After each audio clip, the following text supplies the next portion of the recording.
Welcome back to the Family Astrologer. This is a space where we have conversations related to all things related to familial dynamics through the lens of astrology.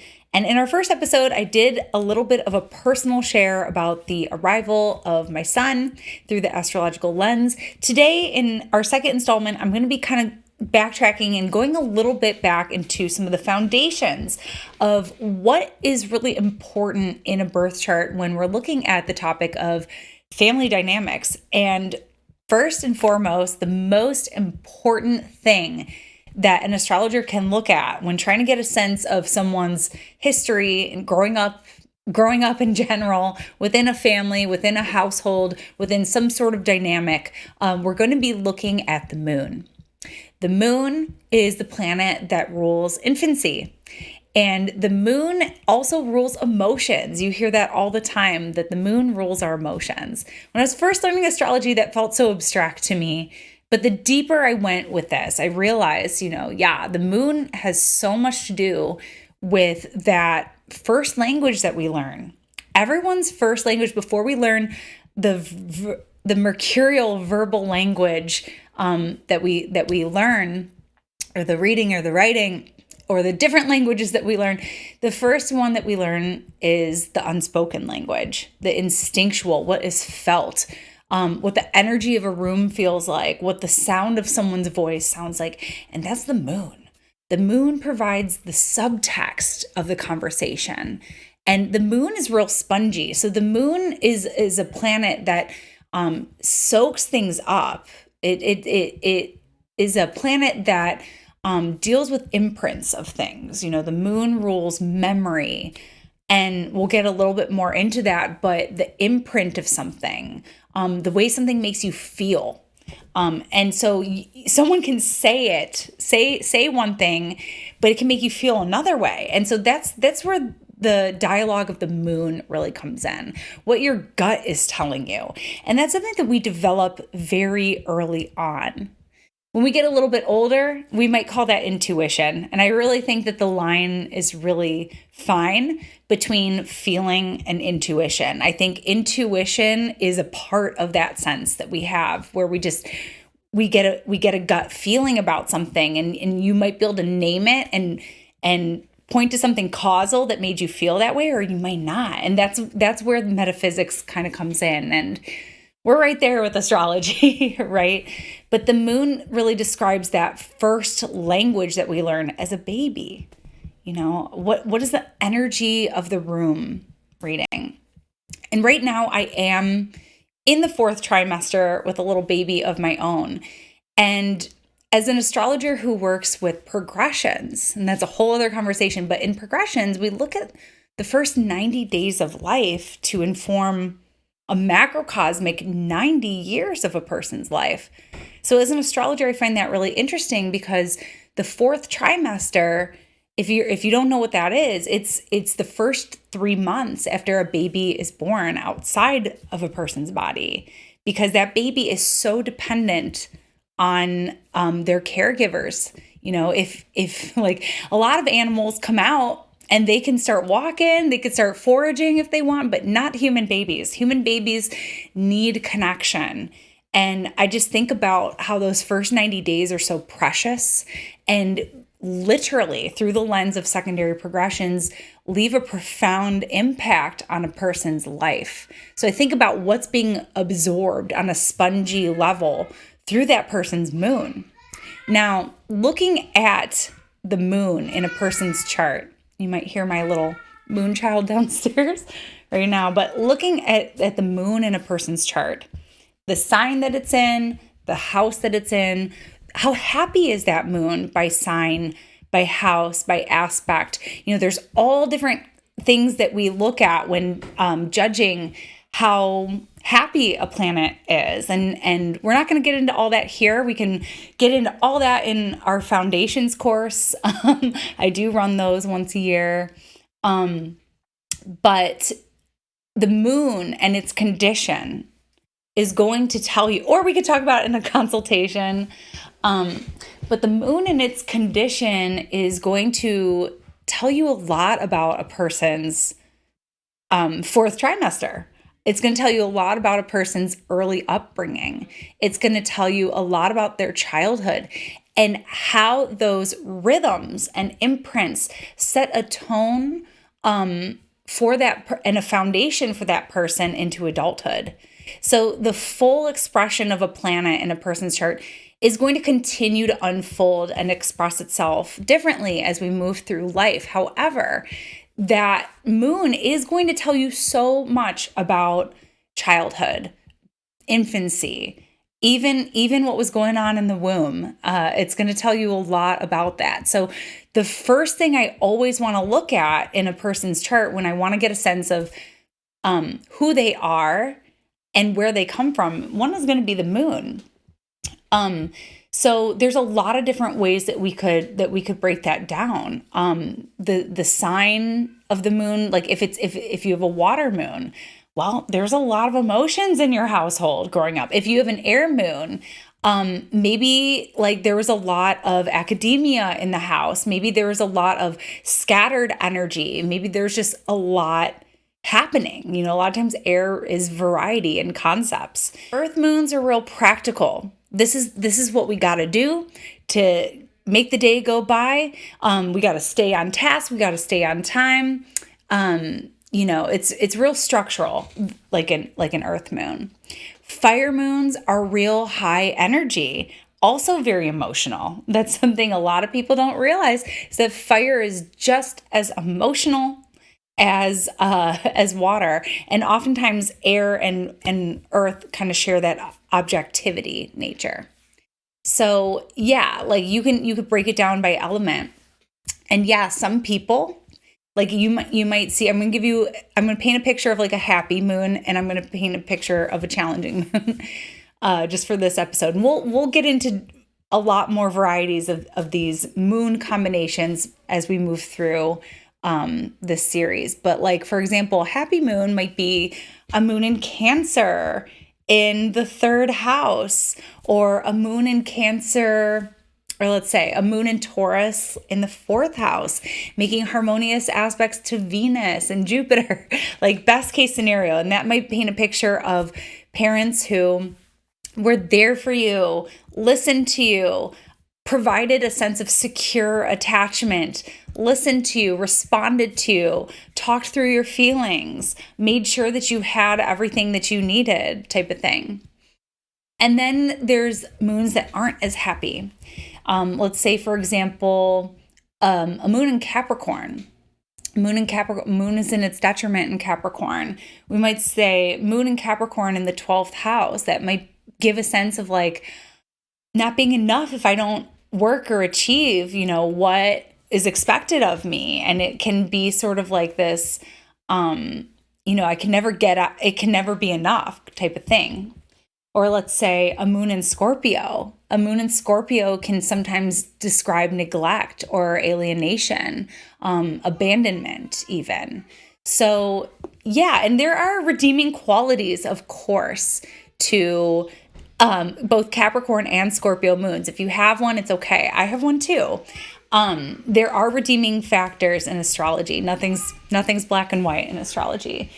But those are just examples of how you can read into a moon and see, what was your attachment style? And even without judging, is that a challenging moon or is that an easy moon? What is the nature of the moon? What was the energy of the household like?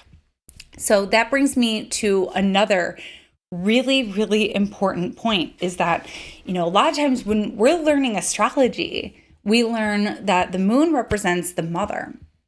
It does not only represent the mother. In fact, not every family has a mother. One of my child's best friends has 2 fathers, and some people are raised by their single father, or some people are raised by their grandparents, okay? So pigeonholing the moon to say that it only represents one archetype of a caregiver is wrong, because we're not just going to ignore the moon if a mother doesn't exist. The moon applies to all caretakers. The moon applies to all of the quality of care that was given to a child in the early stages of life. So whether the person was, grew up in a nuclear family, that moon is going to describe mom and dad, okay? Maybe even some of the energy of the siblings in the household. If a person grew up in foster care, that moon is going to also describe that experience. So the moon is going to describe all of that, the quality of nurturing, the consistency of nurturing, how I was nurtured. Because some people, like, for example, like if you're not feeling well, right? What do you do to care for yourself if you're not feeling well? If you just need like a mental health day, what do you do for yourself? Some people might like call in sick.